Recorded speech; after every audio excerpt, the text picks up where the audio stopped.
And a very good evening. Thanks everyone for joining us tonight. It is Friday, June 14th. And hello, chat room people. I'm going to put few links in there, and I'm sure Thomas already did for you as well for our guest this evening. And of course, if you have any questions during the show, we'll open up the phone lines during the top of the second hour. Some of you have already been asking for the phone number, and I'll give it out a couple of times before we get there, and again at the top of the second hour.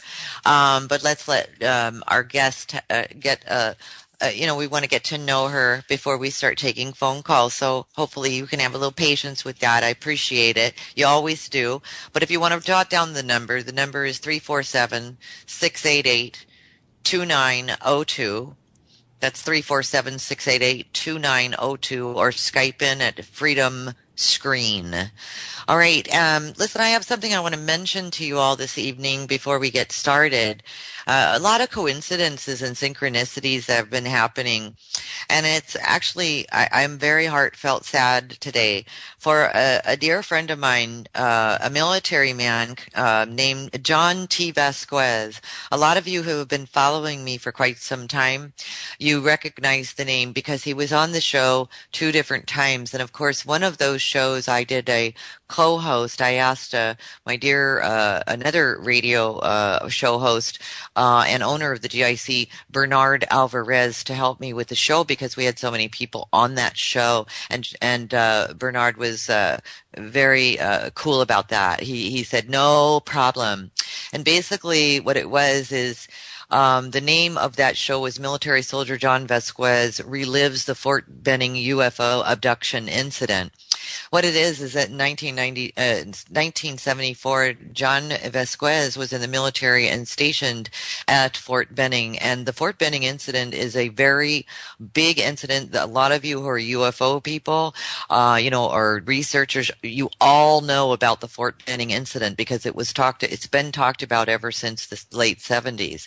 And what it is that we had John on the show. I'll give you both of the show links in case you want to listen to them another time.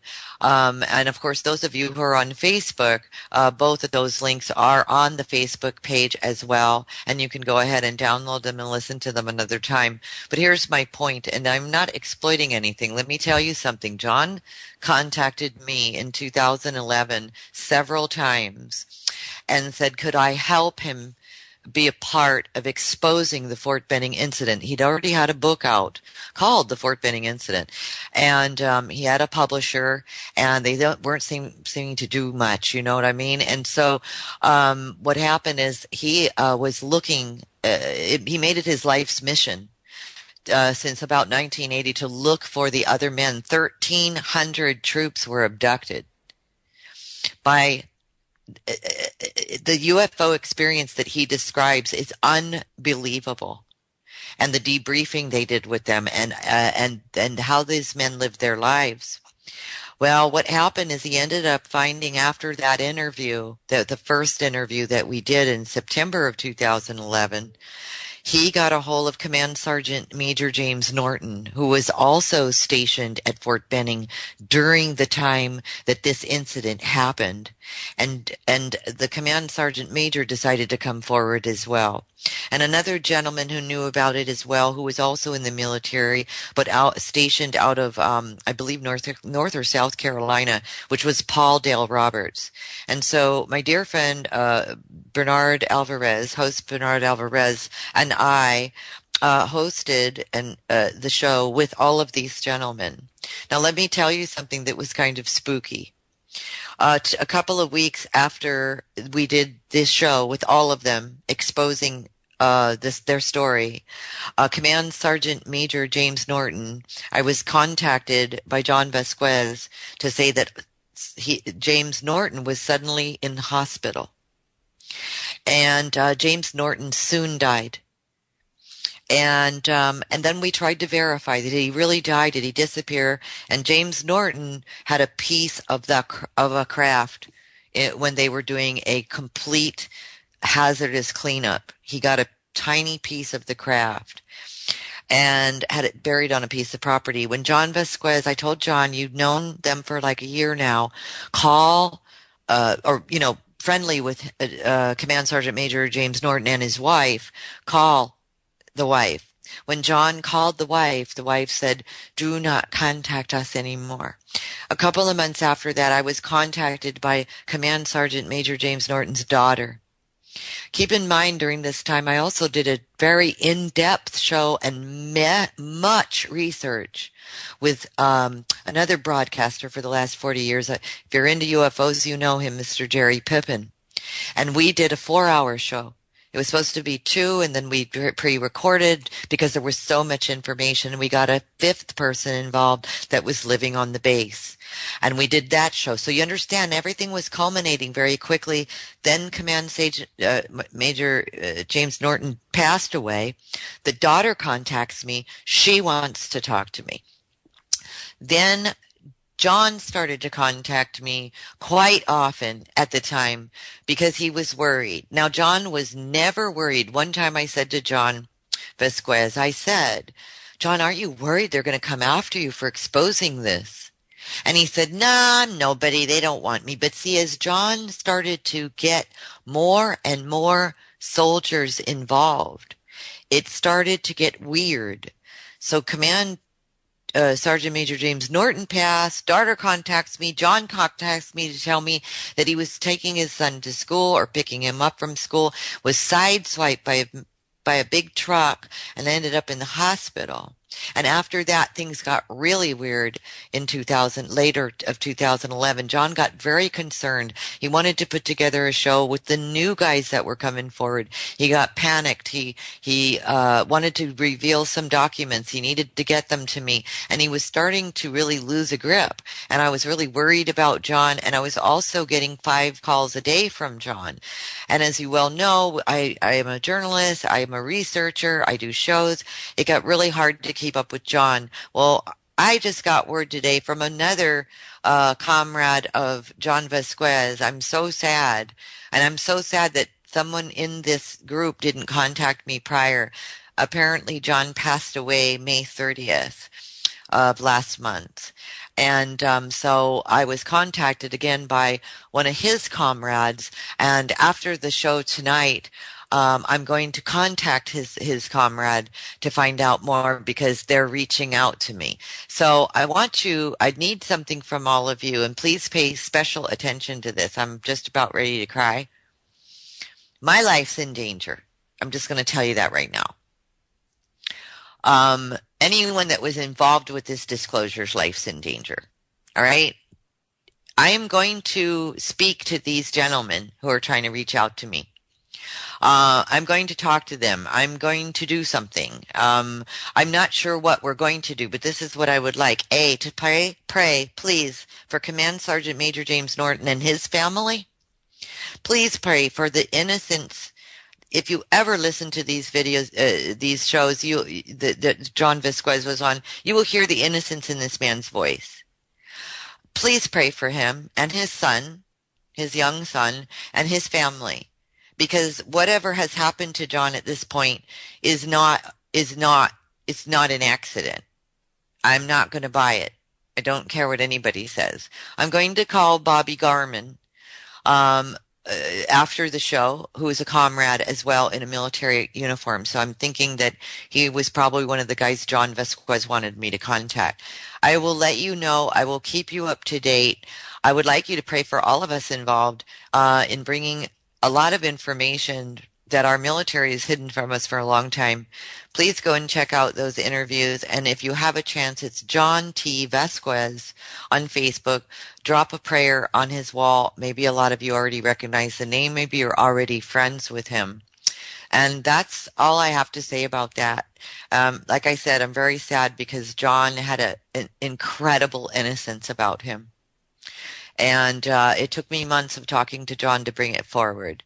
So we finally did, and now these men, except for Paul Dale Roberts, he's the only one left alive from those shows. So I'm going to contact Paul as well. I think it's really strange, you guys, that no one contacted me to let me know what happened to John until today.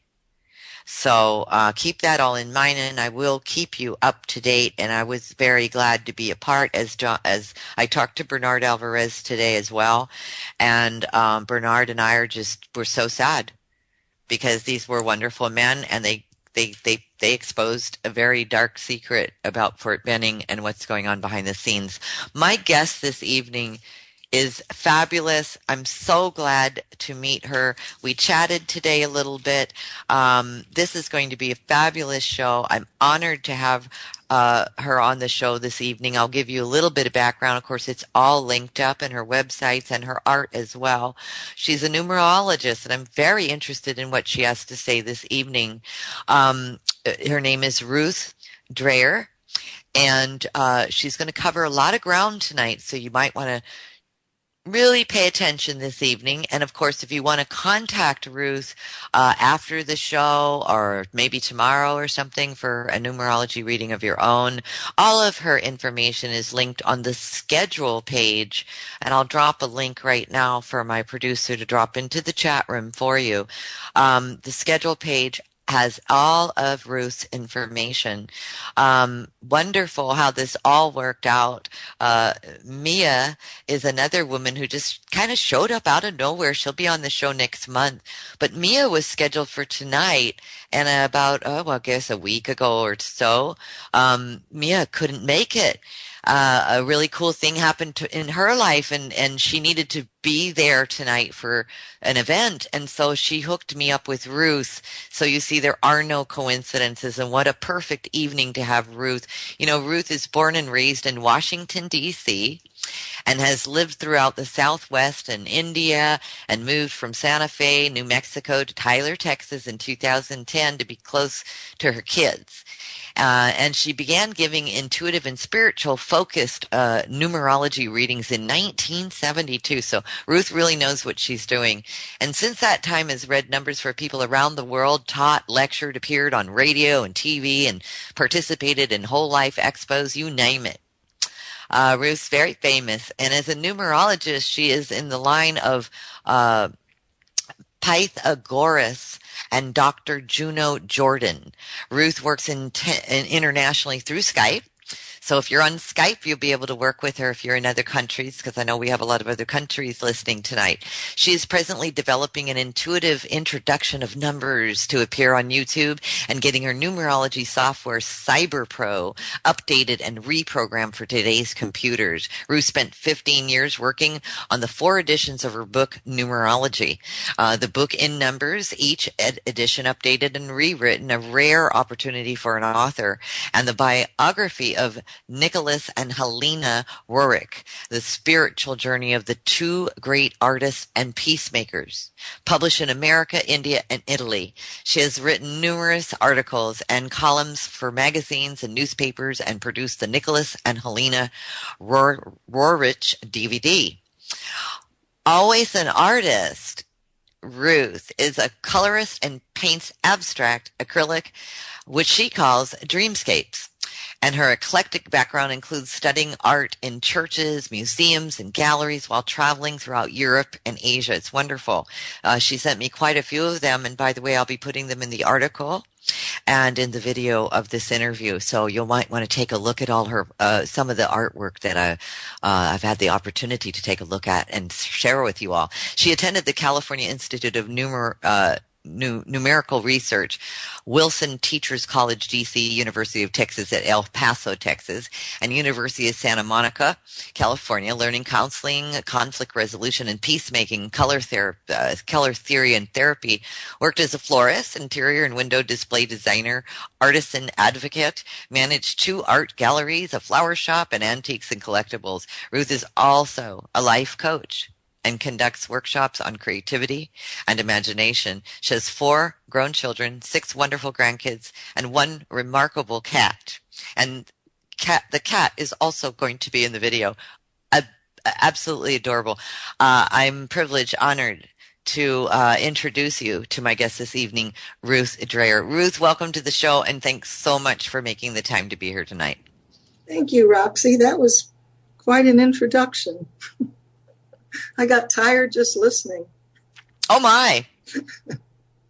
You know, you didn't have the title to my book quite correctly. It's Numerology, the Power in Numbers. Gotcha. Okay, I'll make a correction to that. And you know what, speaking of your friend John, if you tell me his middle name and how exactly you spell Vasquez, while we have a break, I'll run a chart on him, and then I'll be able to talk about him more intelligently than I can right now. Oh, sure. I'll Skype that into you. I only know the middle name. It starts with a T. I do not know what his middle name was. Okay, well, we'll go without it. And how do you spell his last name? Vasquez. Oh, yeah, that's what I thought. And I gave you his birth date, too. Right. So when we have a break, I'll run a chart on him. Thank you so much. I really appreciate that. That's wonderful. So, getting into, and I apologize for not giving the correct name of your book. That's okay. What's wrong with me? Numerology, the Power of Numbers. It's right in front of me. What did I say? Hello. Anyway, Numerology, the Power of Numbers. Let's talk about that just a little bit, if we could. What inspired you to write the book, and how long did it take you to put the book together, and what basically does the book take us through? Actually, it's a funny story because I became a numerologist, and numerology gave me so many gifts of wonderful people and money and opportunities, and I was getting ready to go to India, and I thought I'd never do numerology again. That was the end of that career. But for a long time, psychics kept telling me, you're going to write a numerology book. And I kept trying and couldn't do it, and didn't know that I had that much to say that was different than other numerology books. And so I was in New York City, and I went to hear a British man who was also in New York City, and he was a professional. He was a worldwide expert on sacred geometry. That's what I'm trying to get to.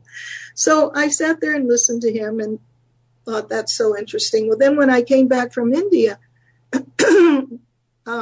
he happened to be in New York, and I happened to be in New York. And I went and introduced myself and said, how neat that I got to hear him again. And he asked me if I'd written a book.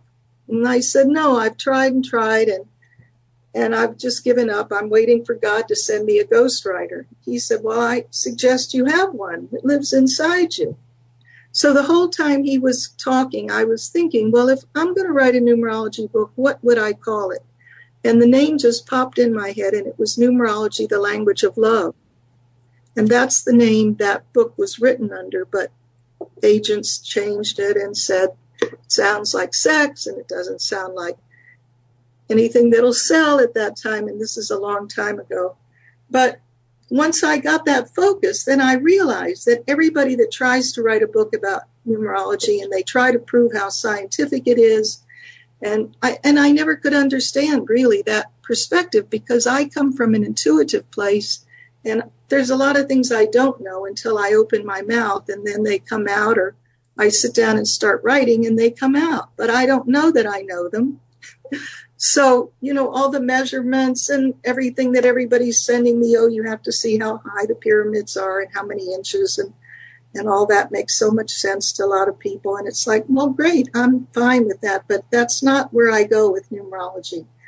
So that book was written because I realized by that I did have a lot to say that had not been said before.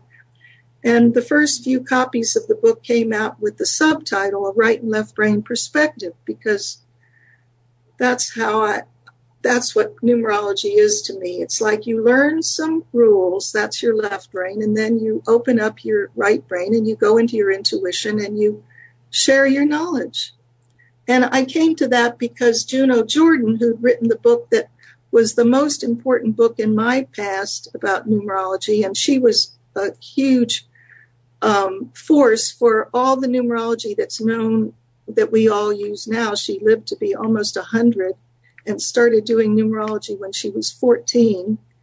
And when I finally met her and said, I don't agree with you on some things, that was like saying to a giant, and me being, this little teeny pebble, I don't agree with your theory, and she just loved it. She'd never had anybody give her a different perspective on things. And I'll tell you what it was that I challenged her on. Because when you do numerology, people do numerology and they don't really get into the depth of what it has to offer.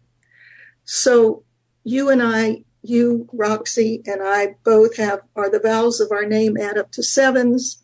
And 7 is the one that digs below the surface and investigates and wants to know the truth and meaning and doesn't settle for superficial things. Right, Roxy? Is that you? Yes. And it's me too. So I've always been fascinated by past lives and bring that in as an important part of my reading. In fact, when I start to do a reading, that's the first place I look, because there's a way where once you give every number in your name, every letter in your name a number, and that's how numerology works. And it starts with A as a 1 and B as a 2 and C as a 3. And you do the whole alphabet that way.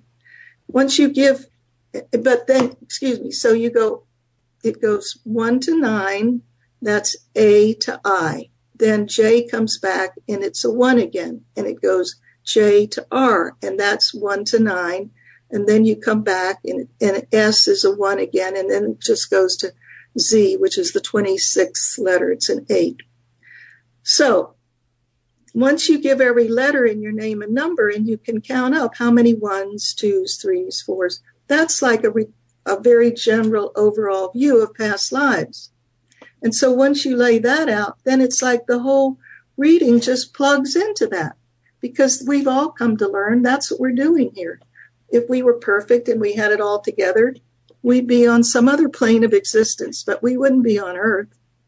So it's like that's called an inclusion table, where you count up how many 1s, 2s, 3s, and then you can figure out, okay, when are you learning this and when are you learning that, and why are you challenged by that, because you didn't have that one before.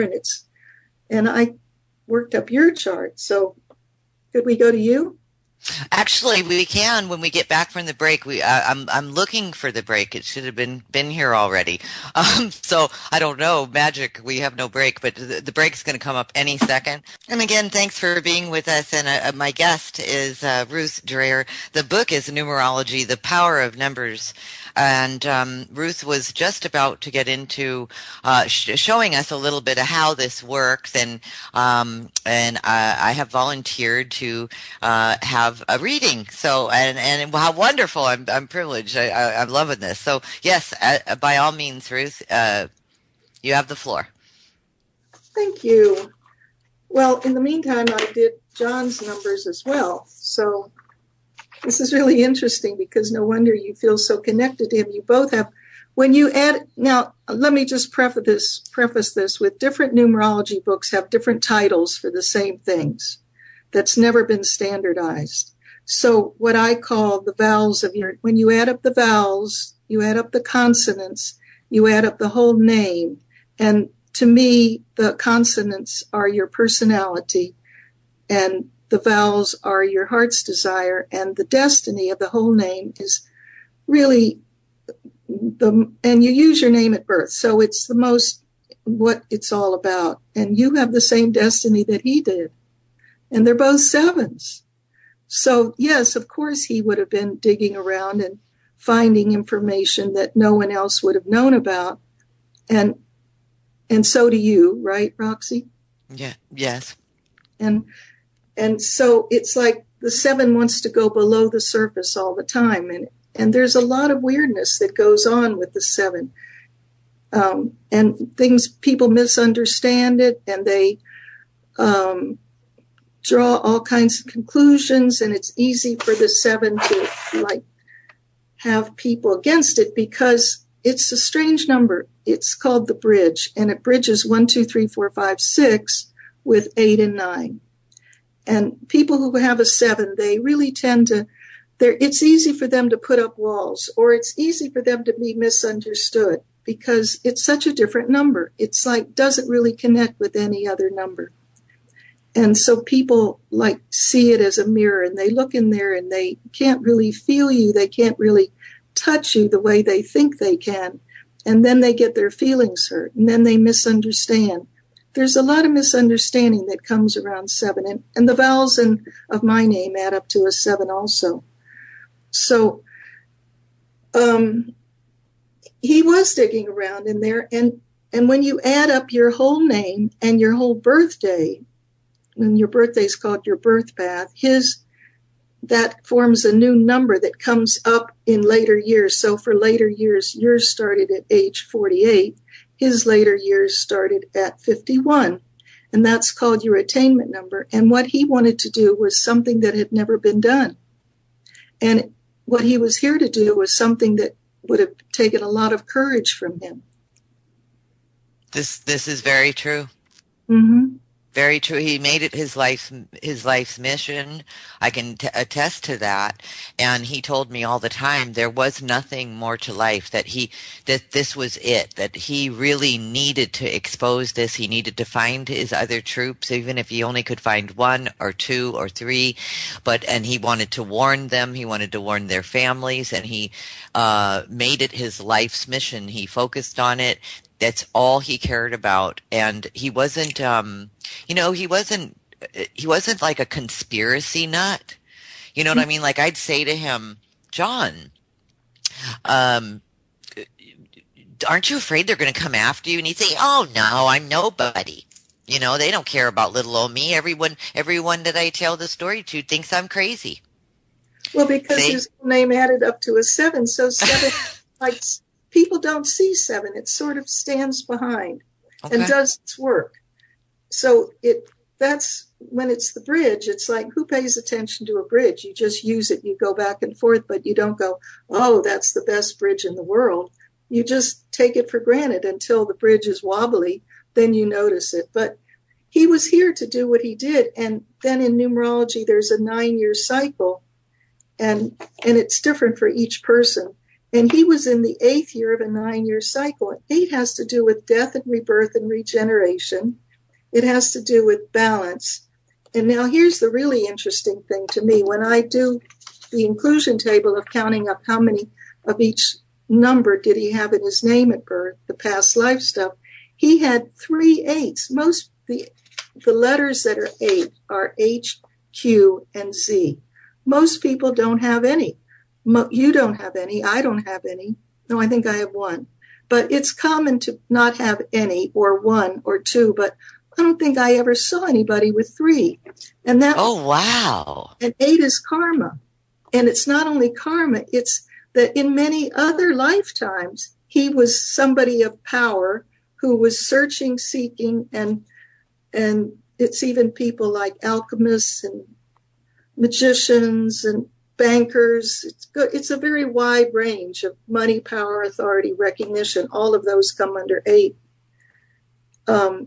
And so he came in. This was his mission. Wow. Mm-hmm. He said that. That's what he said. He knew that it was his mission, and no one could distract him from that. Mm-hmm. Nobody. And I'm telling you, that's all he did. He did this around the clock and reached out and emailed and made phone calls, and anyone that would listen. Mm-hmm. And by the way, he was a very kind man. Very mm-hmm. kind, very easy to talk to. So 3 8s, my goodness. Yeah, that's really very startling to me. And even now, presently, starting in 2007, he was under the influence of a cycle that had to do with 8. He was here really to do what he did. And that he died makes it be even more startling, because people pay more attention when the person dies than they do if they live. But he wanted to go to court. He wanted to expose that whole thing. He wanted to do what he did. And I think, we come to die in the first place. That's what we're here doing. We come to leave. And so God said, hey, I have a vacancy. Do you want it? He said, yeah. So those people helped him, because I agree with you. about how he left, but they were all, there was a cooperation. See, there was some group karma there, and they worked it. Wow. Oh, I never even thought of that, Ruth. Yeah. We have personal karma, we have community karma, state karma, country karma. There's karma on every level. Wow, wow, wow, wow. So amazing. Thank you for that. I really appreciate that. I have, what is the attainment number? What is that? That's a number that, honest to goodness. You were talking about the older years or something like this. Uh-huh. You know, in my book, I talk about it a lot. I really don't know that I haven't kept up with books after my book, my 4th edition came out. And so maybe people are all talking about it, but I'm so old in the business that people acknowledge me like I'm a grandmother. They acknowledge my book in their acknowledgments and stuff. And so what is the attainment number? Well, there's a way of dividing our birthday, which is called our birth path, which is a lifelong cycle that starts when you're born and ends when you die.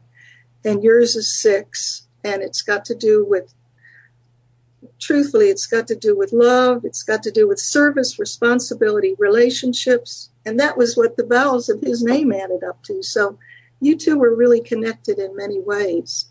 But so you take your birthday, month, and year, you add them up, you reduce them down to a single digit, and yours is a 6. And then that sets up some cycles. So there's 4 cycles that get set up from that. And when you get to the 4th, which you did at age 48, by the way, then another number comes forward that comes from adding your name and your birthday. And the reason I figured that out was because people were always saying to me, when you get to the 4th, oh, well, so what does that mean? I'm going to die? It's like, no, you're going to just do this same thing. You don't have another cycle coming forward. But we're living so much longer. And people do have change of life things happening. Like, a man dies and his wife had been real sheltered and didn't know anything about the finances. And then she looks into it, and pretty soon she's an analyst and a financial advisor. She takes up golf and becomes a pro. I mean, people are doing those things in their lives. And so there had to be a number that talked about that. And that's what the attainment number is. It's all your life, you're moving closer to it. But it's there. You know that it's like it forms a triangle of energy. And that's the apex is your attainment number. And for you, it's a 4, which means you've got a bunch of work to do with, honey. You'll never run out of work.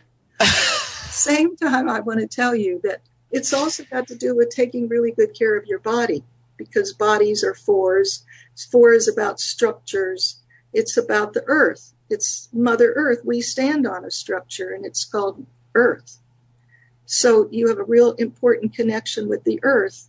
And maybe I don't know what that means, except, I told you, and I can't know what it means. I mean, if I could tell you, oh, it means this and this and this, right, then I'm setting you up for not having your own free will in there. And I very much believe in we have our own free will, and we do make our choices. And that's really what we're here doing, is making our own choices. But you're here to dig below the surface and bring things up.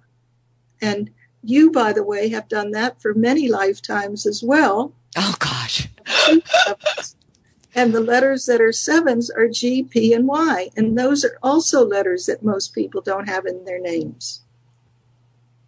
Do you use the last name Perry now? No, I don't. You had asked for my birth name. And so look, right in that name, there's 2 7s right there. Okay. And so 7 is the keeper of the secrets. And it digs and searches and delves and investigates. It's people like researchers, private detectives, people, astronomers, astrologers, archaeologists, and they're all involved with digging into the dirt, or astronomers, deep sea divers. It's people who Seven actually is what they call the path less traveled. It's not what everybody's doing, and a lot of people don't even see the importance of it. They're too busy watching TV and drinking beer. Right. I think it's fascinating when you brought up cycles in numerology. I think that's absolutely fascinating.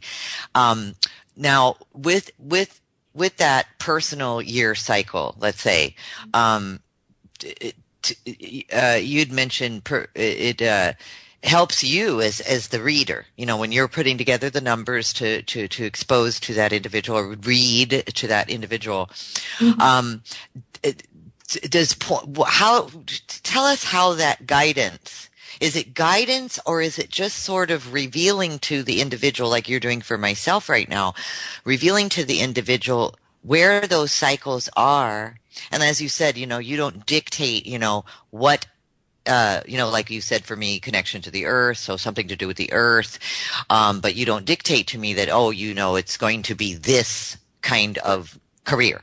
All right. So with that in mind, when you're doing a reading for somebody and you come up on these cycles and you see, what are other connections that numbers could have? Just to throw out a couple different things that you have seen with readings that other people that you have done readings for would be in a certain cycle or ending a cycle and beginning something else, and other scenarios is what I'm asking. I think when we're born, we're so busy learning how to survive, learning how to hold a fork, or how to dress or walk or think or talk, or that we never in our life have an opportunity to stand back and look at ourselves and appreciate us. And that's what I like to do in a reading, is give that person a perspective on themselves they've never had before. I mean, a lot of things will tell you all the things that are wrong, and even if they don't tell them, we tell ourselves, this is wrong, this is negative, this is bad. But in numerology reading, and I love to be positive, I don't see any point in adding to the negativity of saying, look, but you have this incredible potential that you're not even aware of, and it's there for you to lift into. So I guess the first story that comes to my mind, and I've had this same scenario happen several times, and it's got to do with the number 1. And 1 is here to believe in themselves. And in the row of numbers, 1 to 9, 1 comes first. So there's no right way for 1 to do it, a wrong way. There's no script. There's no footsteps to follow. It's there to just listen to its inner guidance and have the courage to act on what feels right. And by the way, your name Roxanne adds up to a 1, Roxy adds up to a 1, and Perry adds up to a 1. And in your cycle from birth to 30, you were here to be doing 1. And 1 was what? I've forgotten already. what was 1? And believe in yourself. Oh, gotcha. Do what, it's like, okay, we all get I gotcha. But a lot of times we go, oh, no, I couldn't possibly. What'll people think? And go through all that stuff. No, I don't have the right education. So I've done several readings, particularly for women. I don't think this has ever happened with a man, but most of my clients actually are women, where I tell them about these important ones in their life, and they go home and they get back to me, like, say, if they came on Friday, they get back to me on Monday and they go, oh, I was so angry with you all weekend. And, you're telling me that it's up to me to start things and be courageous. And all my life, I've tried to not make any ripples and be a good girl and do what everybody wanted me to do.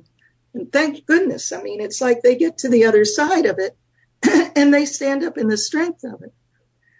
And then they can go forward going, my job is to believe in me, be my own cheerleader, my own ally, my supporter, my friend, because one can't look to anybody else for support and encouragement. Those people don't know how to do it. They don't know what the 1 is doing. 1 is the visionary. It's the one that steps forward and does it first. Okay? Right. Oh my goodness. Wow.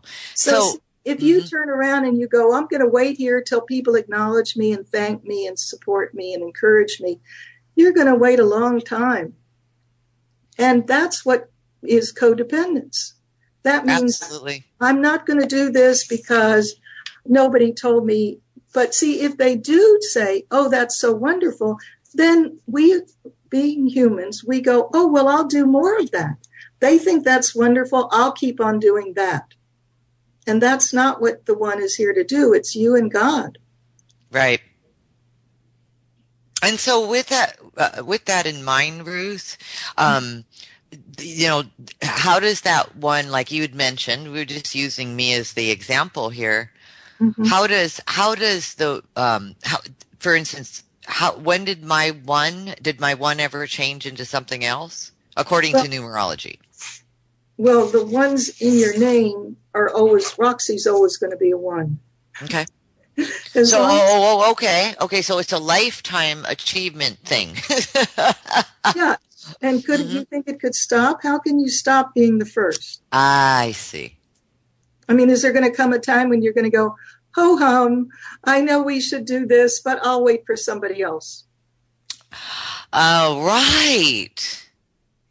And see, the challenge with the one is realizing that you're here to start things. So you're not here for the long haul. You're here to start things and then move on and start other things and then move on and start other things. Hmm. Okay. No, that you're Ruth. I've had many readings, have quite a few people that in my life for many years who do numerology. And I have to say, and I'm not just saying this because this is our show or we're live on the air. I'm blown away right now. I'm seriously blown away. And by the way, audience, you know, this is, you know, again, I committed to, I let Ruth know that, you know, she could read whatever she wanted and good, bad, indifferent, and everything. So I hope that you can appreciate that there's nothing that's being eliminated from what Ruth is saying. I really preferred, as a matter of fact, I said to Ruth, hey, you know, just tell it all, good and bad, because that's what we do on, you know, The Truth Denied. So I appreciate some of the things that you're saying, but I am blown away, Ruth. Ruth, I'm blown away. Well, see, that's because of my sevens, because I go to a new depth with it. Most numerologists are much more superficial. And it's also, I don't know, it's just who I am. I I do love that. that. I think you're making a very, very good point there that, you know, you'd mentioned to me in an email that there are 2,500 some odd books about numerology under the heading numerology on Amazon. Yeah. And yours is different. And so is yours the only one that goes to this length as far as, you know, what you know about with other numerologists and so forth? Is this where yours sort of takes a curveball or whatever you want to call it, goes deeper? See, I'm at a disadvantage because I long ago stopped reading other numerology books that have come out. I went, why do I need to read any more? I go inside for my information. So it's, you know, every numerologist you go to will probably tell you different stuff, and I don't know what they're doing out there. I just know that what you say, thank you, that's a compliment, but I get that compliment all the time because I know it's true. And also because Oh, I'm on my own spiritual path. So I do go deeper into things because when I do a real actual reading, I start by saying a prayer. I've done the chart. I've got all my years of experience. I say a prayer and then spirit comes in and does the work. I just speak. I right. speak the words. And you speak them wonderfully, Ruth. I appreciate it. Absolutely, it's enjoyable. I knew this was going to be an awesome show, and like I said, I think it's so awesome that we have to tell Mia, you know, that, oh my gosh, that you ended up on the show on the right night. You know what I mean? Well, And she knows. thank God for Mia. Mia had a reading in 1985. Can you believe this? She called me a couple of weeks ago and said, you remember me? I had a reading in New York in 1985, and I can't believe it's taken me all these years to get back to you because I've never forgotten anything you said, and I'm ready for another session. Oh my gosh. Oh my gosh. And did you remember her? I remembered her name because it's Okay. an unusual name, but I really didn't remember where or anything.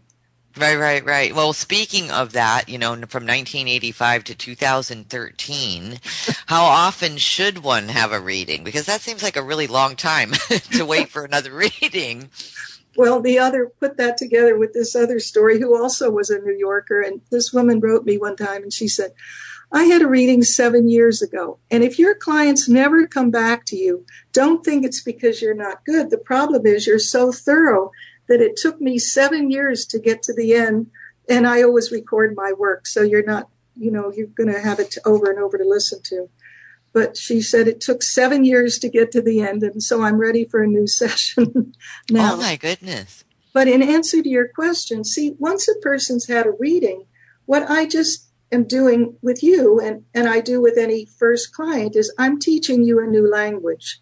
And once we do that, you could act, and then you're going to shift and like rebalance and realign with who you really are. And then, so you could come back tomorrow and you get another reading. You could come back next week, anytime, that you feel like it. You could just call and go, I'm ready for an update. And then I love that because I don't have to do the basics, anymore. I've already done them. And most people listen to their first reading or, their previous reading before they come for another one. And so they're much more, then we get to go deeper. Right. And that makes sense that you're teaching a new language by going through your personal year or your attainment number or your cycles and this and that. And now you don't have to repeat that over and over again. You can just kind of stay in the now or I can even picture you, Ruth, reminding, your client that, remember you're a 7 and that kind of thing. I could just hear you doing that. For sure. It's just what I do. I bet you do. Go ahead. Another thing in your chart that's going to balance this in an interesting way, because when I tell you there's 4 periods that your birth path gets divided up in, your lifelong cycle gets divided into 4 periods. They're called challenges and pinnacles. And for you, they go birth to 30, 30 to 39, 39 to 48, and 48 for the rest of your life. Okay. Fun.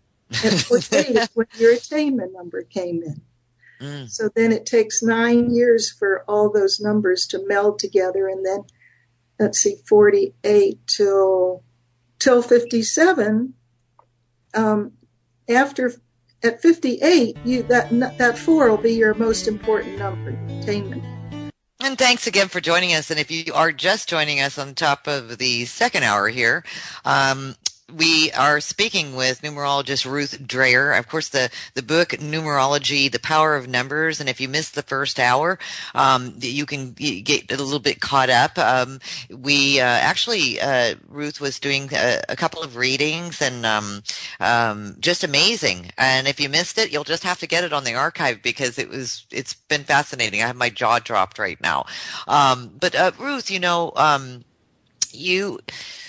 you were in the middle, or you were talking about the we talked about how the often one should get a reading and how you change all the time, and you can somebody get a reading every day if they wanted to? I don't know that it's ever happened, but I don't know. Really? I do. Yoko Ono used to get a reading. Her and John Lennon. I can't remember what book it was. They got a reading every day. Well, I do really in-depth work. So my sessions are usually, a full session is 2 hours. That's why Oh my goodness. So they were getting something quicker, what the day was, what the month was, which you can do numerology that level. But I prefer to give people the bigger picture and have them understand everything, and then they can figure out what's going on each day and month for them. But there's day cycles, hour cycles, month cycles. There's tons of cycles. But I'm afraid we're going to run out of time, and I want some people to be able to call in. So let me just explain something to everybody. Okay, when we were in the millennium that began with a 1. So that was from the year 1000 to 1999. A 1 came first. One is masculine. It's I, me, mine. I'm number 1. So, excuse me, allergies. So it was 1 up at the top, the president, the tribal leader, the king, and then a whole bunch of downtrodden below. The Pope, the priest. I mean, that was the structure. When we got to the year 2000, that all shifted. Now, because 1 is about us, it's feminine energy, it's collective, it's feeling our way. 1 says, I know, 2 says, I feel. So I wondered, how were we going to shift from 1 to 2? And I watched, and when September 11th came and 2 planes ran into 2 towers, and the whole world took a collective gasp, and all of a sudden all the world was wanting to come together with us, and that wasn't the choice that America made, right? But that was like the moment that this new millennium came in. And so now this is 2013. We have all the way till 2999 to work on this, and it's 2. It's about us feeling our way, our sensing our way. It's about us doing it together. It's about more intuition, less on the mental, excuse me, more on the feeling. So we got lost. We went from one ballpark to another. There is nobody up there. In the meantime, we don't all collectively believe in the president. We don't believe in the priests. We don't believe, and all those were men, right? And so look at how many women are coming forward and how many men are developing and moving into their own feminine side, because everything now is about us working together.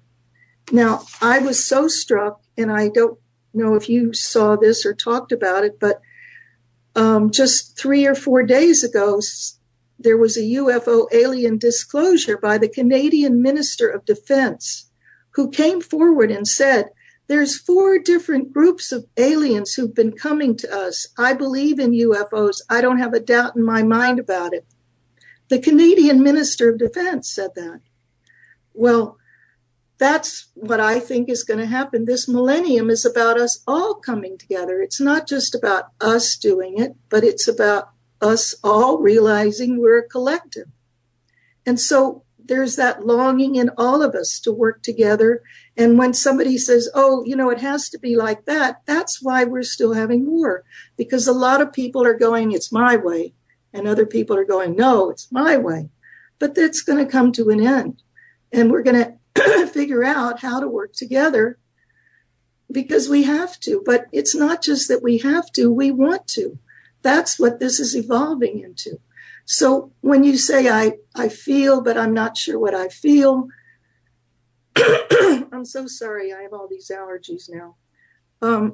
We're feeling our way. So when you could say I know, now it's about I'm not so sure. Let me feel how it feels. And so under 2 comes energies, and it's hard to talk about 2 in words. It's not even a word thing. It's on a different level. And so we're just feeling our way. But the goal is for us to come together in one world. And so that's where I was going to go with you personally, Roxy, because your challenges from 30 to 39 to 39 to 48, from 48 for the rest of your life, you're being challenged to bring people together and be a peacemaker and collect and connect and do it by flowing and adapting, not by going, it has to be this way. So it's all about, and that's, I watched the show that you did with the astrologer who was talking about water, and 2 represents water. So you have a drop of water, what do you have? And you can't even hold it in your hand, but you have a lot of drops of water. And what do? They wash away whole islands and buildings and all kinds of things because of the strength of it. So we're figuring out how to come together and work together. And it's about harmony. It's about cooperation. It's musical because it's about harmony and being more sensitive and caring and knowing nobody up there knows the answers. It's inside of us all, and we each have a piece of the puzzle. Okay, Wow. that's all I'm going Wow. to say. Oh no, no, no. This is fabulous. Sometimes we have callers that are waiting and they call back and everything. And I guess there was one person who called 4 times. So if that person, I guess her name is Margaret Francis. Margaret, if you want to try calling us back, go ahead and we'll bring you onto the air. In the meantime, anybody in the chat room, if you have a question for Ruth tonight, just go ahead and put that question in. Meanwhile, Ruth and I are going to continue our conversation. Now, how did you develop the life coach aspect of your work? How does that work? It's based on having a numerology reading. Once you have a reading with me, your whole life is laid out in front of me. Mm-hmm. Then you can say, well, I want to work on this. And I can say, okay, let's do that. Mm-hmm. Because I feel like the job of a life coach is part cheerleader, part supporter, friend, ally, part teacher. And the one who's had a lot of experience and can say, why don't you think about it this way? Why don't you move there? Why don't you say that? Communication is really important, and I'm really good at it. Yes, you are. Do people, when you meet them for the first time and you do a reading for them, are they for the most part like myself right now, are they moved by that reading and validated by that reading? Does something sort of a switch go off?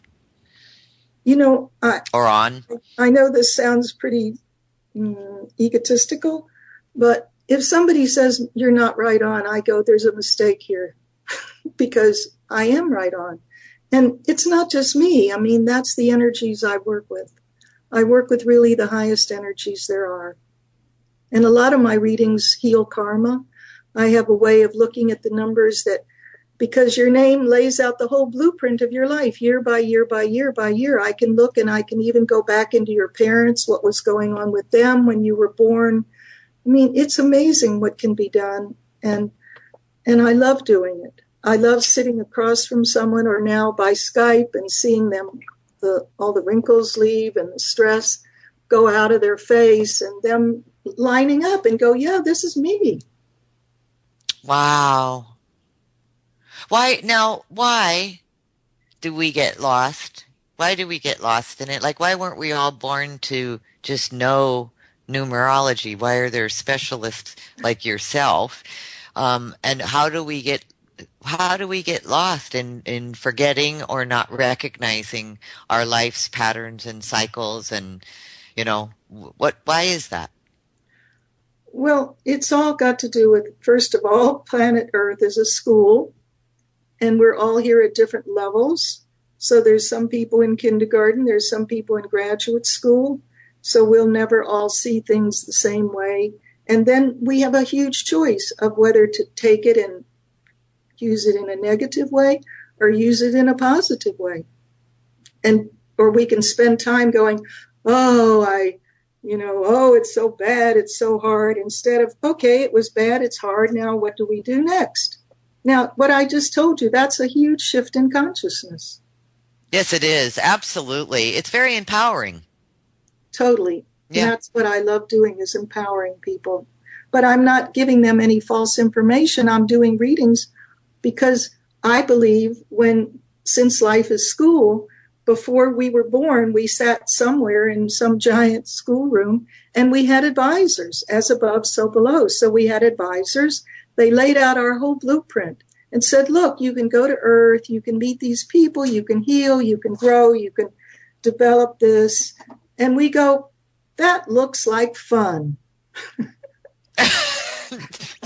You bring up a good point, Ruth, because there's so many people that have come on the show that have said the same thing as you've just said right now. We committed, whatever, and it looks like fun, and then we get here and we go, get me out of here. But I also believe when we say, okay, that looks like fun, we agree to our parents, our ethnic background, our color, our DNA, our everything, and date of birth and name. And the name goes on like the label on the package. So it's like we agreed to all of that. And at that point, we knew everything. We knew what our parents were going to do, who they were going to be. But then we forget. And I read somewhere that an angel touches us right below our nose, and that's what that indentation is. It's where we forget. I've heard of that, and I love that saying. I'm touching my under my nose right now. Just oh, the little angel. I want to thank someone in the chat room, JMJ12. He or she says, sorry, this is a great show, Roxy. Ruth's message is positive. So thanks, JMJ. I'm sure that Ruth appreciates that. And we also have a caller on the line, Margaret Francis. So Margaret, please welcome. And did you have a question for Ruth? Hi, Margaret. Hi, Ruth. I just wanted reading, I guess, on my numbers. Great. Okay. What do you need? My birth date, I'm guessing. You want me to do it now? I don't know. What do you do? No, I think there's too much to say and too much going on right now. But if you want a private session, that would be great. And could you contact me when the show is over, or I'll contact you, whichever you prefer? Okay, all right. I'll try to contact you. Margaret, and I can get you information so that you can contact Ruth. But do you have any questions about some of how Ruth's work? You know what I mean? Well, I have been told that my life number is a 9, and what was it? There's another number that I don't know. It was a 5 or something, and I was just kind of curious about that, but that's the reason I'm hesitating is because I have to do some calculations before I can answer you.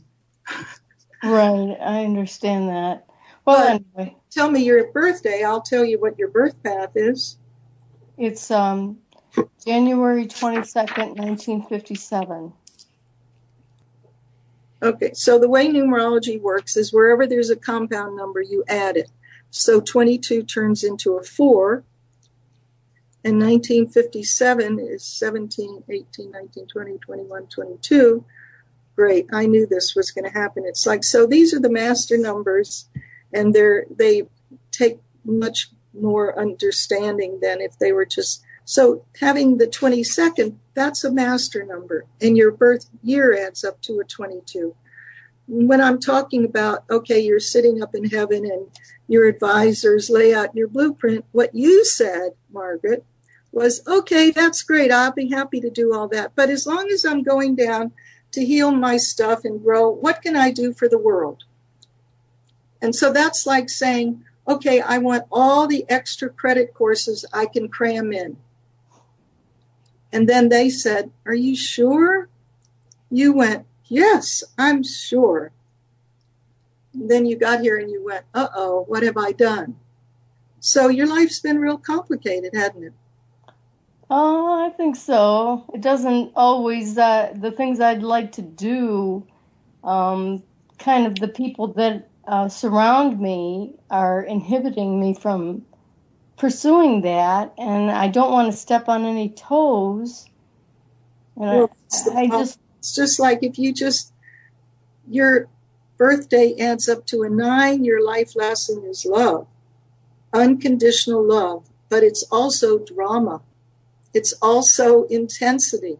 So there's always going to be drama around you, and it's pushing you to be more philosophical and see things from a much broader vantage point. And so if you can go, yeah, here's all these people and they're blocking me. How can I move through this or get around it or lift above it?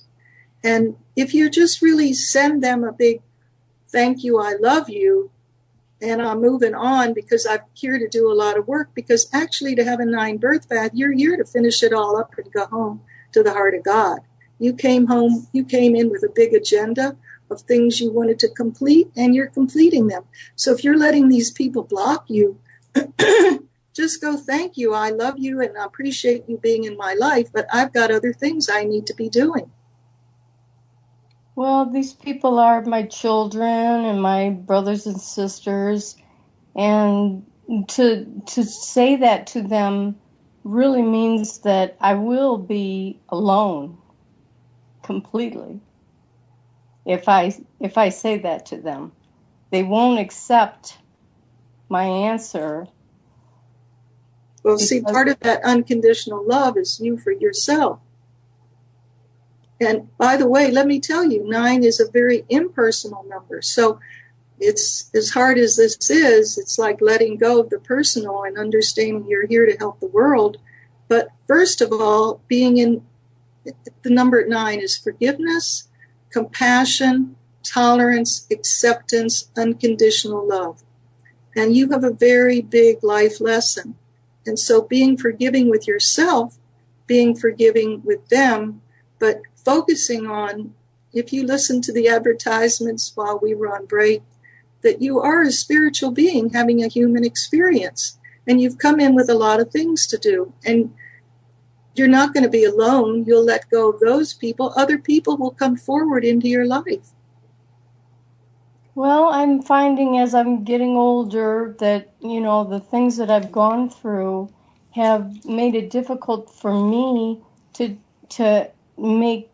touch other people. It's just like I don't know. Do you write? Do you paint?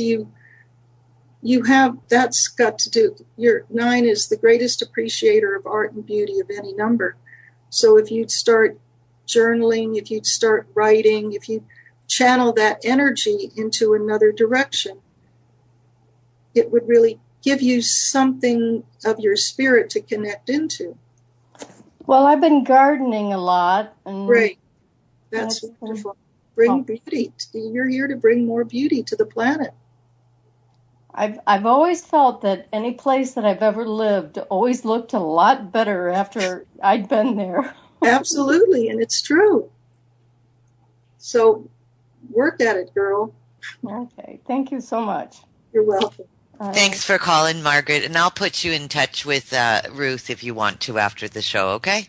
Okay, thanks, Roxy. You take care, sweetheart. Mm-hmm. So, there it is, and thanks for allowing us, Margaret, to listen in on that, and Ruth. Ruth, you've got a real tough love in your voice. What? Tough love, I call it. It's a good thing. I'm saying something good. You have a way when you say something, like I got to be on the outside listening to you and Margaret. And hearing some of Margaret's pain and fear. And you have, when you read the numbers, it gives you such strength to say what you say. I can hear it in your words when you're saying it. So it's not like you're just making something up, or, oh, I'm feeling this, or this, guide said this is whatever. You have your numbers set right in front of you, and you've worked with these numbers since the 70s. So you know your stuff. So when you say it, it's real tough. I mean, I love it because there's no arguing with you, Ruth. So, when I hear the tape back, I call her that lady who knows everything. Right. And it's very powerful stuff. Again, if anybody else would like to call in, we're not going to do any long readings on the show or anything. We can hook you up after the show because the show is only 2 hours long. And even if it was 4 hours long, we probably couldn't do too much. But that's right. It's very in depth. And as Ruth said earlier, it takes about 2 hours to do the first reading. So with that in mind, can you tell us a little bit about Nicholas and Helena Roerich? Who are they, and what's that all about? The book and all of it. That's so appropriate that you say that now, because their whole life was dedicated to beauty. They really believed, they were Russian mystics, and they believed that if we would turn to bringing more beauty to the world, we'd have world peace, that would be an answer to world peace. And so somebody said to Nicholas Roerich, okay, well, I'm starving to death, or people are starving to death. How can beauty help them? And he just went, well, if they're starving to death, wouldn't they be happier to have beautiful things around them than if it was all ugly? So I saw his work in 1982 in a gallery in New York City, and it connected on some level that was so deep that I then spent 15 years of my life writing, researching, and went to India, moved to India thinking I was going to be there forever, and worked with his son, but forever wasn't true, and lots of times it isn't anymore. And so I came back, and then I started working on that book, and boy, talk about changing my life. That certainly has. And it's a wonderful book. He was an amazing painter. She wrote, I think 13 or 14 volumes of a spiritual discipline called Agni Yoga that's studied around the world, mainly in Russia, not so much in the United States, but it's very deep, profound metaphysical knowledge about just not our planet, but everything out there. They were visionaries way ahead of their time, and they traveled all over the world, and they had amazing adventures with spies and being held in captivity on the border of Tibet, and with nobody being allowed to give them food, or their animals dying. And they had the most amazing life. And she wrote and wrote and wrote, and she worked with one of the Tibetan masters, Master Moria, and he also worked with Master Moria, but he painted over 7,000 paintings. Oh, my goodness. Right. I mean, he slept maybe 3 or 4 hours a night because he had so much to do. So they started something called Agni Yoga, and anybody wants to check that out, it's Roerich, ROERICH.org, and they have lots of his paintings and photographs of the family, and I think it was my life's work. I was prepared for it in many, many different ways, and it's been hard for me after I finished the book because I was so connected at that time. And how many times in your life do you feel like I'm really doing what I'm here to do? Well, I mean, I feel that way all the time, but it was a different kind of connection, of such a heart connection. I can imagine you're in the zone, when you're writing a book. Right. And so, I get what you're saying, and you're so connected. And so when it's finally finished, it has to move to its next stage, which is, put it out there and other people get to read it, and sort of like it's part of a journey that ends. So I can totally relate. Well, so since this is worldwide, let me just say the book has been published in Italy. It's never been published in Russia.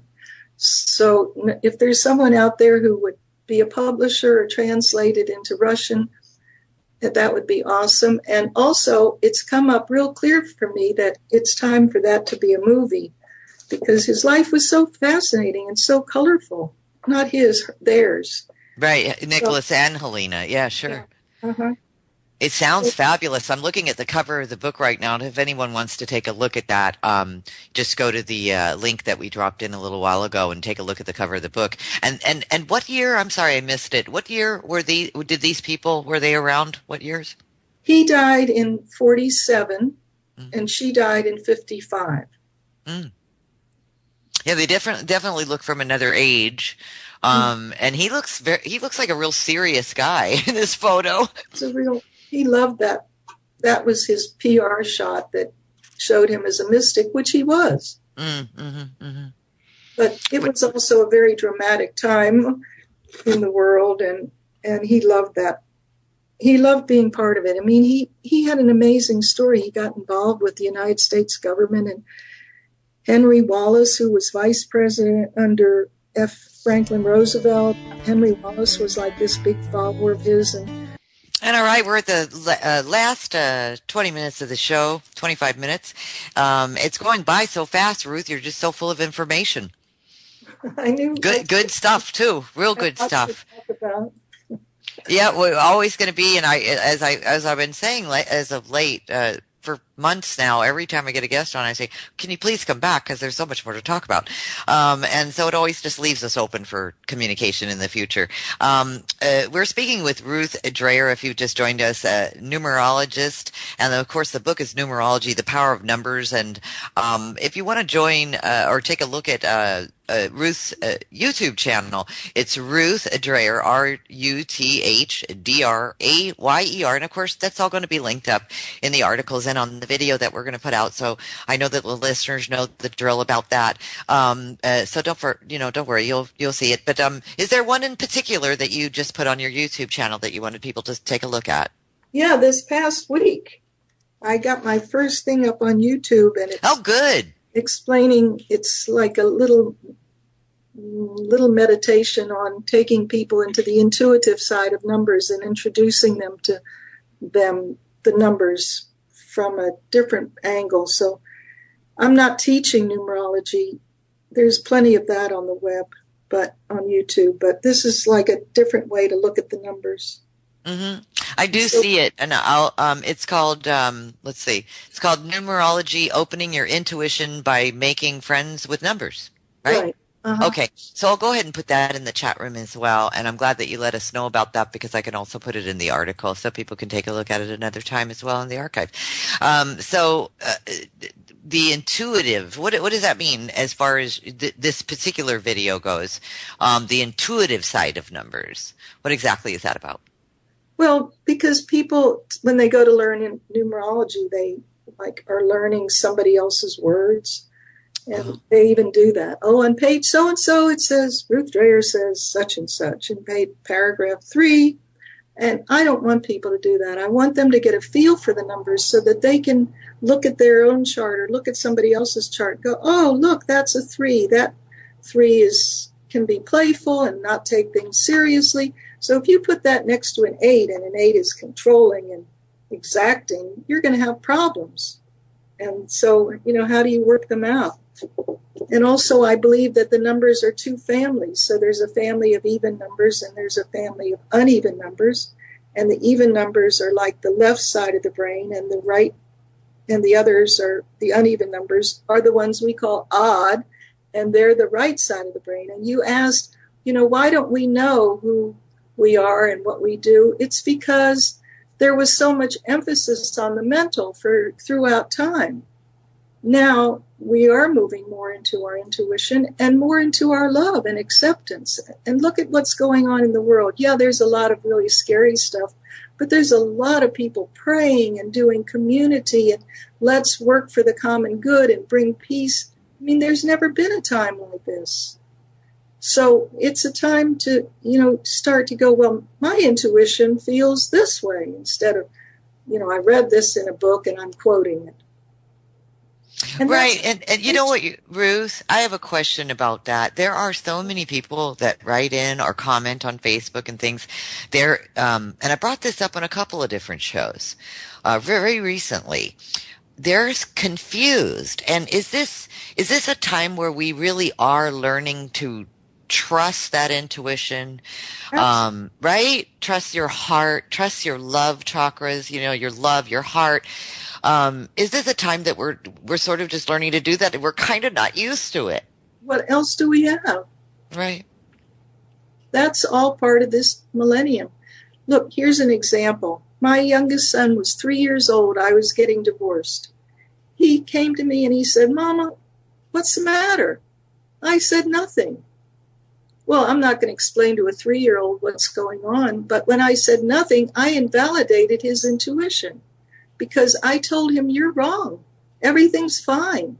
Oh. Didn't we have that experience? Did anybody go, oh, you're so intuitive? They said, shut up, kid, and leave me alone because I'm busy.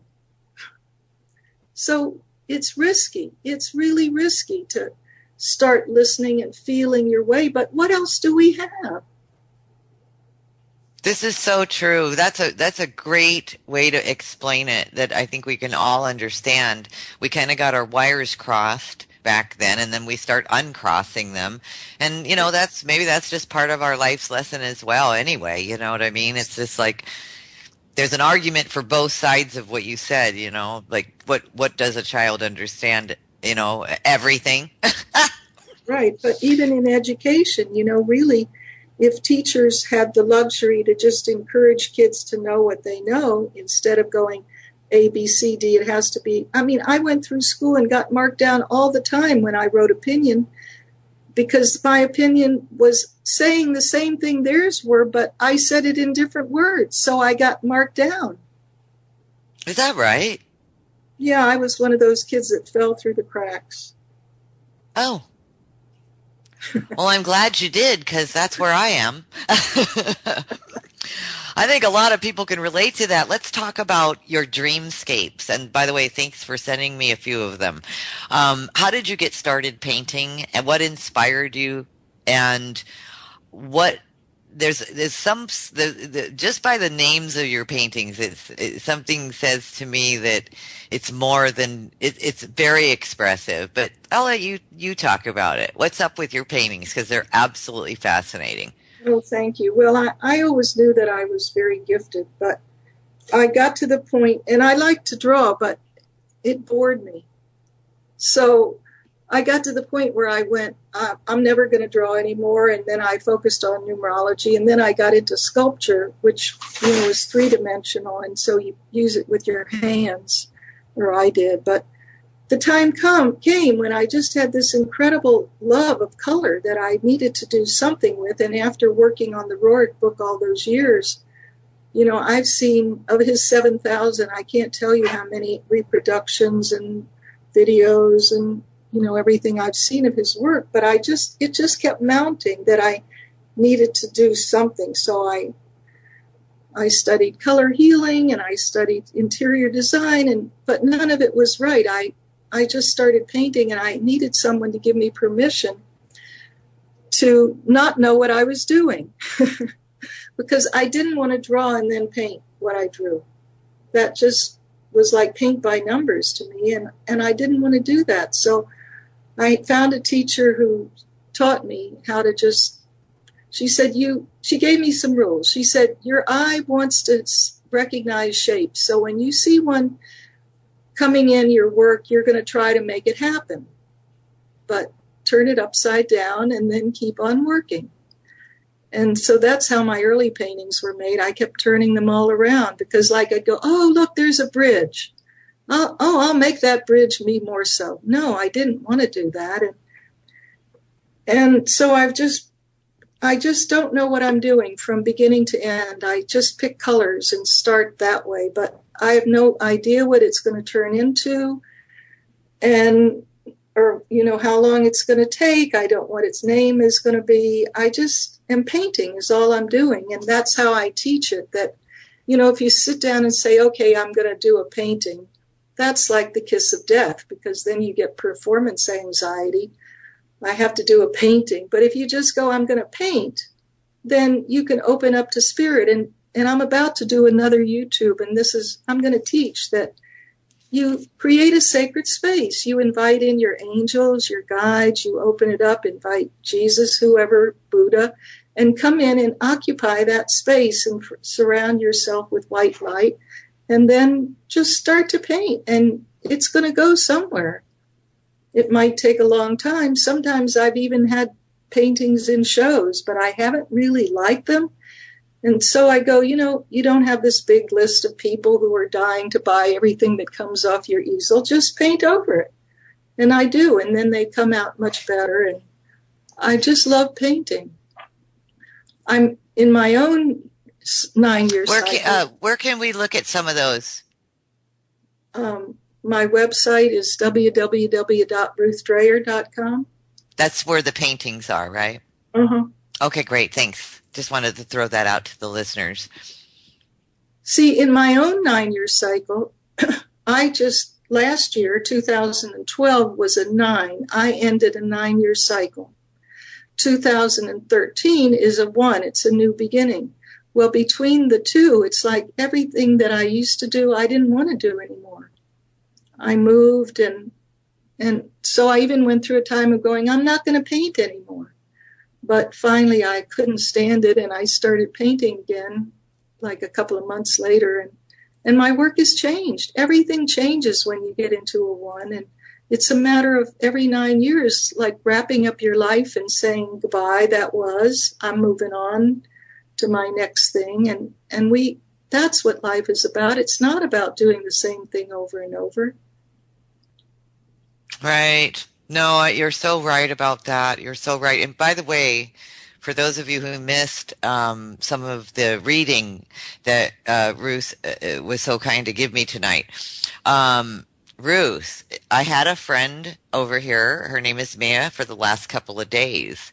And I have to tell you something. There's a witness to what you just told me.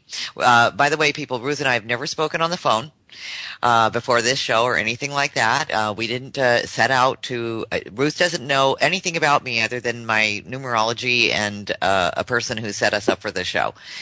Ruth, you said something about that fourth cycle, and that I had a lot of work to do, and it just looks like it's just. Basically, I think you said forever. It's just going to go and go and go. I just said to my friend this morning, we were talking about, people who retire and this and that, and I laughed and I said, oh, I could never see myself retiring in any way, shape, or form. I said, I'm going to go to the day I die, because that's just me. I said, what am I going to do? Sit around a pool and drink margaritas? What do you do? What does retirement even mean? Right. So when you said what you said, that's why I was laughing, because I thought, oh my God, I can't believe you just said that. So but it's not just that you're going to go. It's you're going to start. Right. No, and thank you for clarifying that, because that is exactly how I see it. And I was even saying to her, I feel like something on this end is closing right now. And I told her all about, this is what I want to do right now. And I want to open this and this and this with health and recipes and books. And so I'm going to get that started now. And one door is going to close, one door is going to open. And yeah, you're absolutely right. But see, nothing is wasted. So even though a door closes, you still have the experience.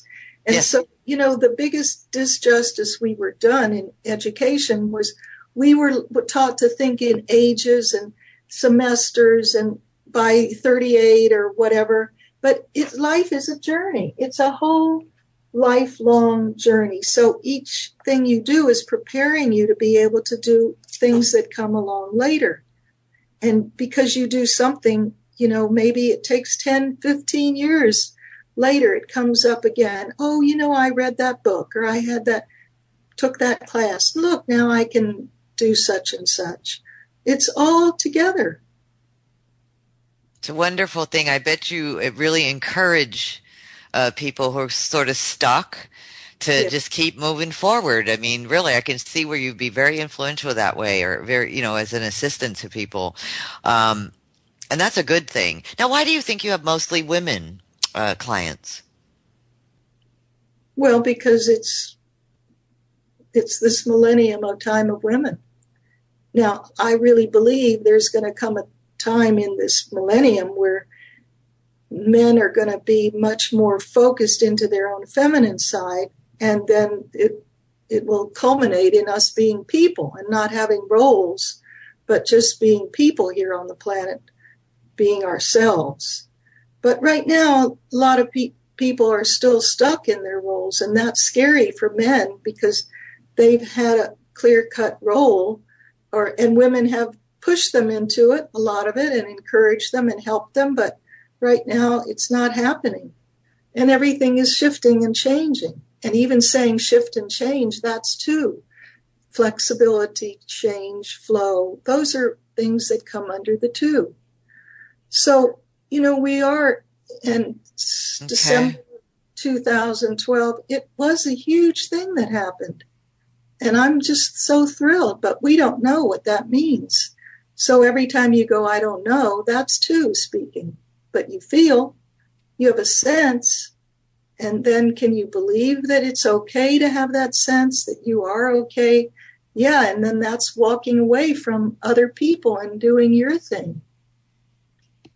When that woman, Margaret? Yes, Margaret, exactly. You just reminded me of Margaret when she called in. Mm-hmm. Did you hear how much better she sounded after just those couple of minutes of talking than she did when she first called in? something shifted for her.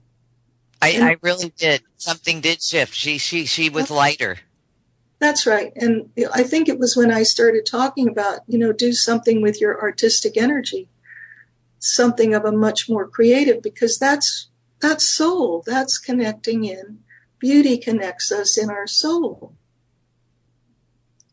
Yeah, and I think in the modern age, Ruth, we have gotten disconnected from taking the time to paint or write music, or like Margaret had said, the caller, all of a sudden it dawned on her that, well, she makes gardens. Gardens, that's right. And there you go. Gardens are a creative. Yeah. Absolutely. If she said, every place I leave better than I found it. Isn't that wonderful? It's very wonderful. And we all have that ability as well. Yeah. What do you think? What do you see in the next couple of years, just from what you've been so aware of for so long? Do you see the planet coming together more and more people unifying, and more people standing up in their power? Yes, but I don't see it being entirely that. I think it's still going to be several years before we get it together. So a lot of people are going to die. More people are going to die and leave and take their thought forms with them. But yes, I mean, there really is a plan here. And the plan is that we figure out how to make it work together, because we're sensitive to each other and we're not strangers anymore. Way back in the beginning of time, when there were just tribes, they were very scared of strangers. And if somebody new came into their little land area, they were like, oh my gosh, this is scary. But look at where we are now. We're with YouTube.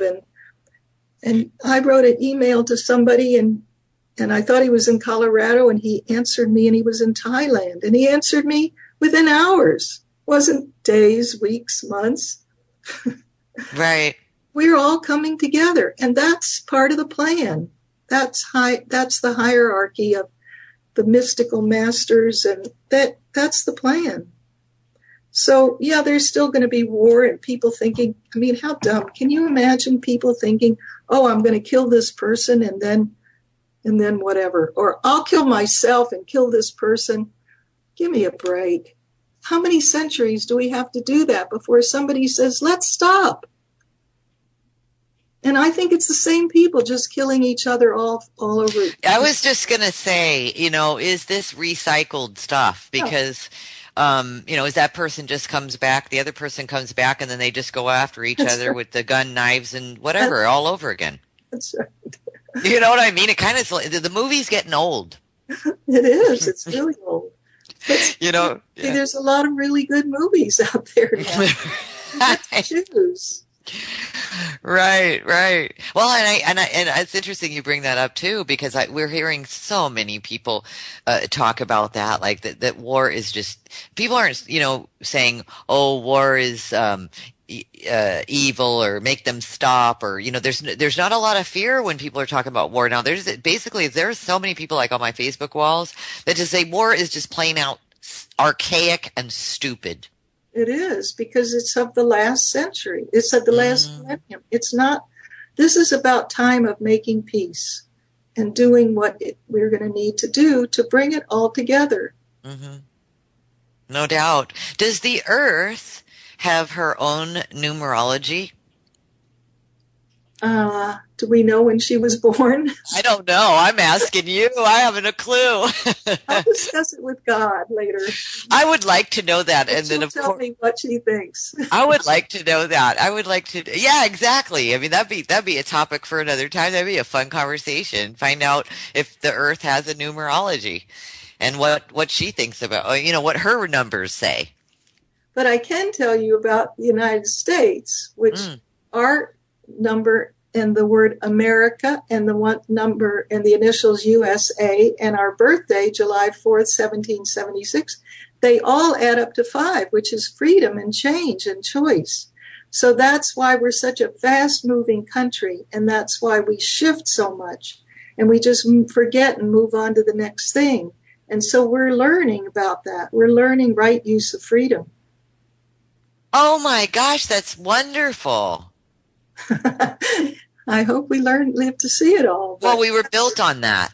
Yeah. We were, so it makes sense. We were built on that, and we're probably going through a very deep level of we the people of this country. Now, don't get me started, Ruth, but we the people of this country need to hold our values in unity.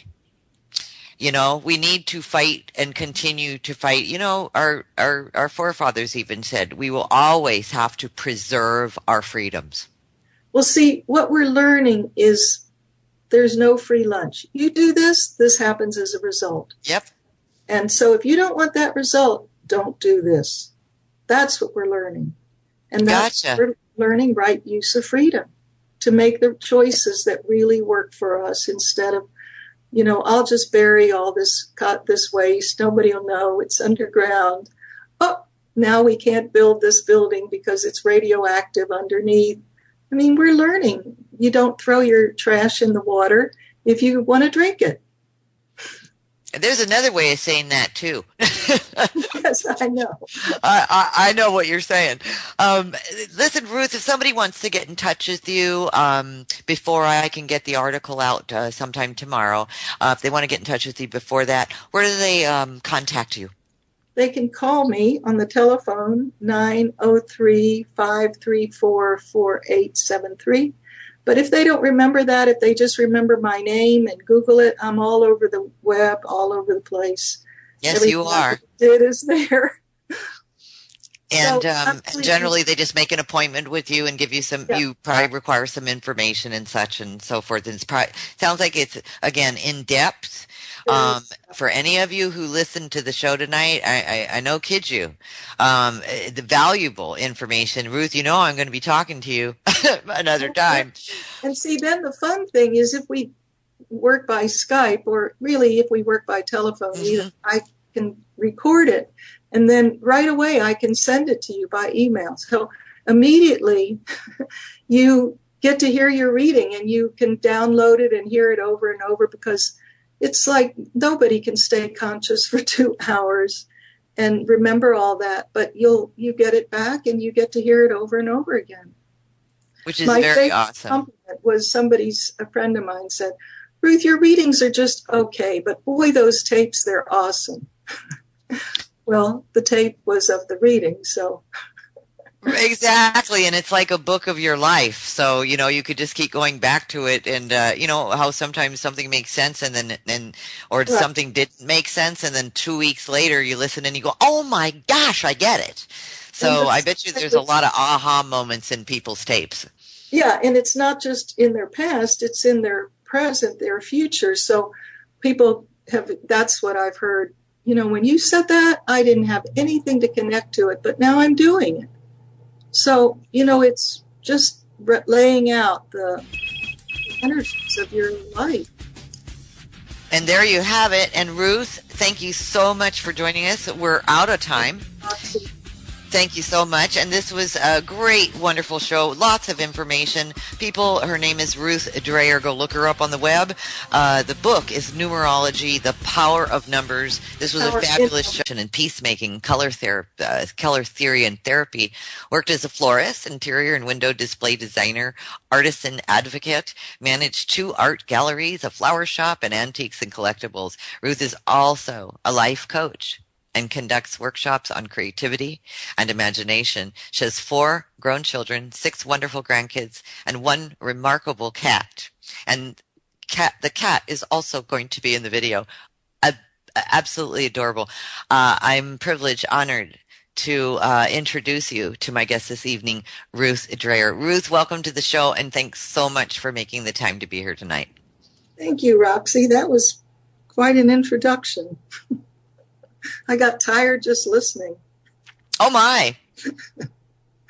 You didn't have the title to my book quite correctly. It's Numerology, The Power in Numbers. Gotcha. Okay, I'll make a correction to that. And speaking of your friend John, if you tell me his middle name and how exactly you spell Vasquez, while we have a break, I'll run a chart on him, and then I'll be able to talk about him more intelligently than I can right now. Oh, sure. I'll Skype that into you. I only know the middle name it starts with a T. I do not know what his middle name was. Okay, well, we'll go without it. And how do I you spell his last name? Vasquez. Oh, yeah, that's what I thought. And I gave you his birth date too. Right. So when Yeah. we have a break, I'll run a chart on him. Thank you so much. I really appreciate that. That's wonderful. So, getting into, and I apologize for not giving the correct name of your book. That's okay. What's wrong with me? Numerology, the power of numbers. It's right in front of me. What did I say? Hello. Anyway, numerology, the power of numbers. Let's talk about that just a little bit, if we could.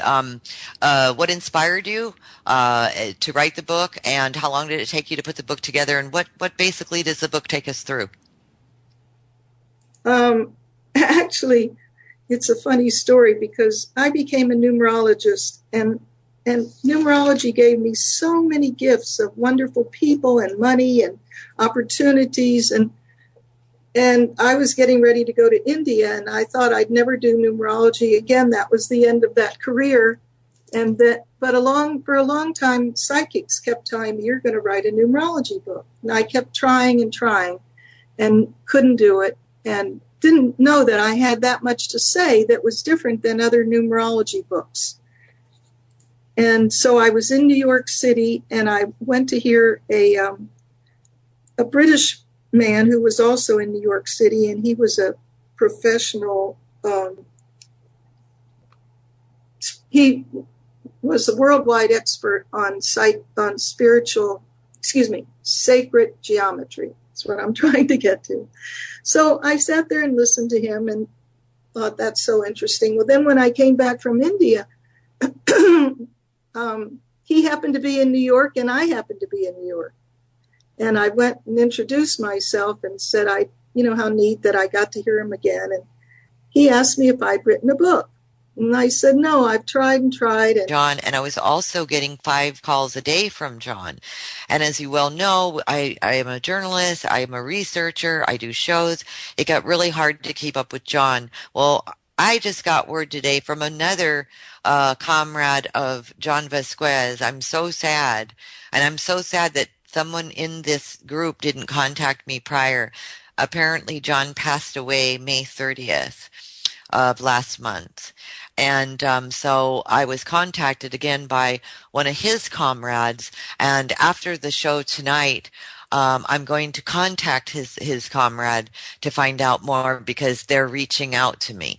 So I need something from all of you, and please pay special attention to this. I'm just about ready to cry. My life's in danger. I'm just going to tell you that right now. Anyone that was involved with this disclosure's life's in danger. All right. I am going to speak to these gentlemen who are trying to reach out to me. I'm going to talk to them. I'm going to do something. I'm not sure what we're going to do, but this is what I would like. A, to pray, please, for Command Sergeant Major James Norton and his family. Please pray for the innocents. If you ever listen to these videos, these shows that John Vasquez was on, you will hear the innocence in this man's voice.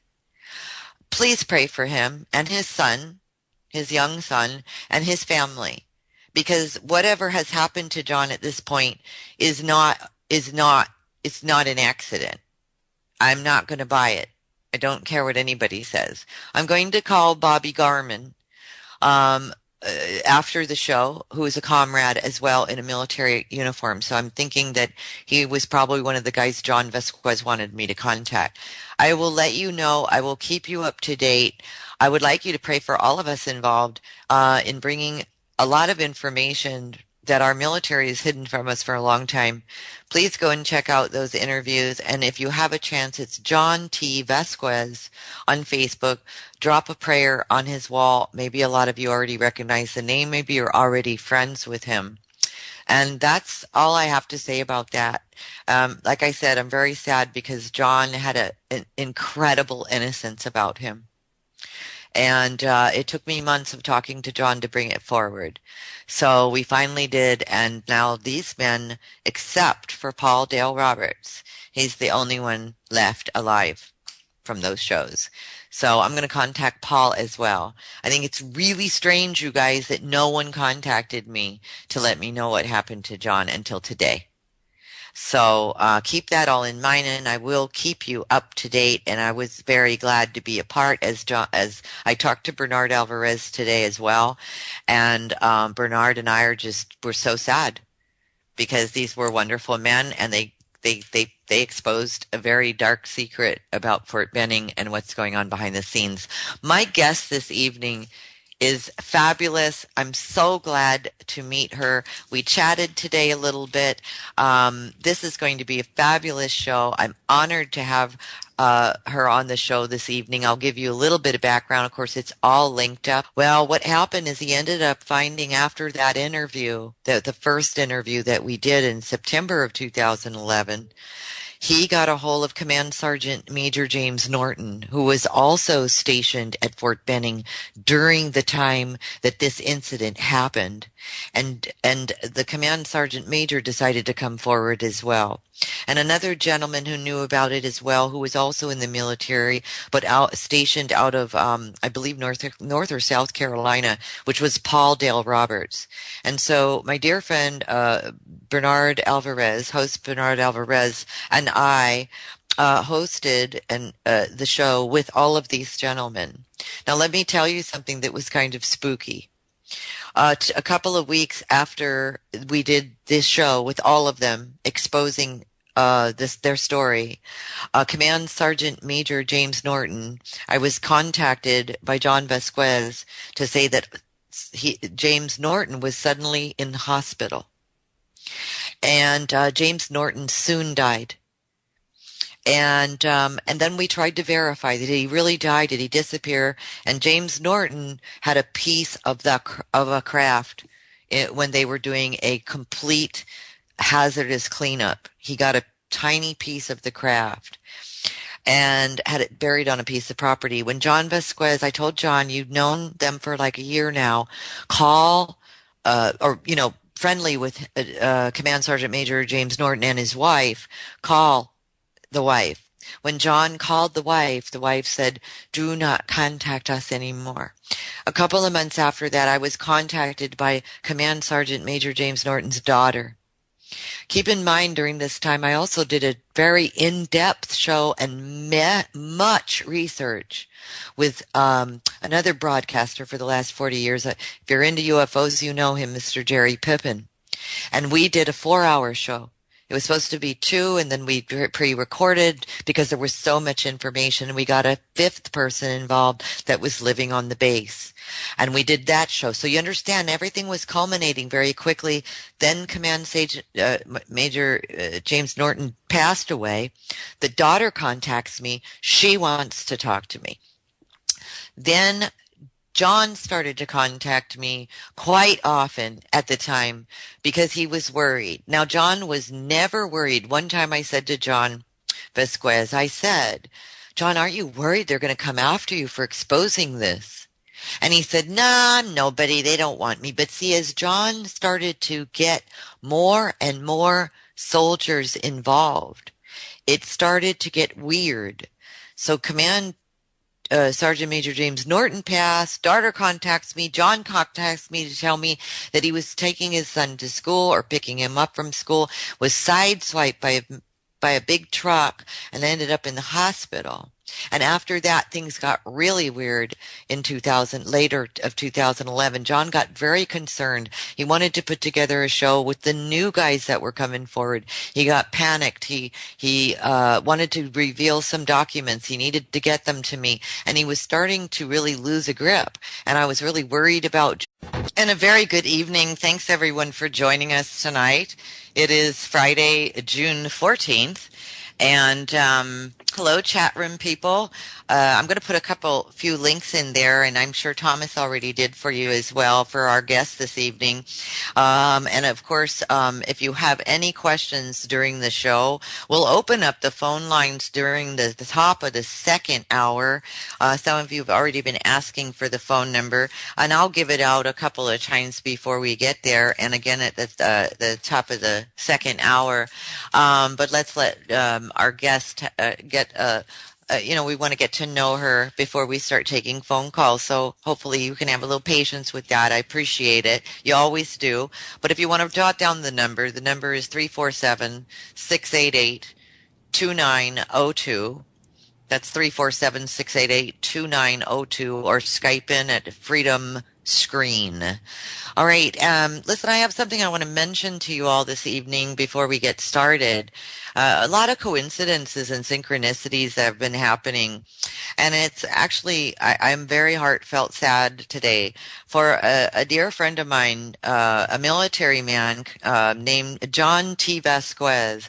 A lot of you who have been following me for quite some time, you recognize the name because he was on the show 2 different times. And of course, one of those shows I did a co-host. I asked my dear another radio show host and owner of the GIC, Bernard Alvarez, to help me with the show because we had so many people on that show, and Bernard was very cool about that. He said no problem, and basically what it was is.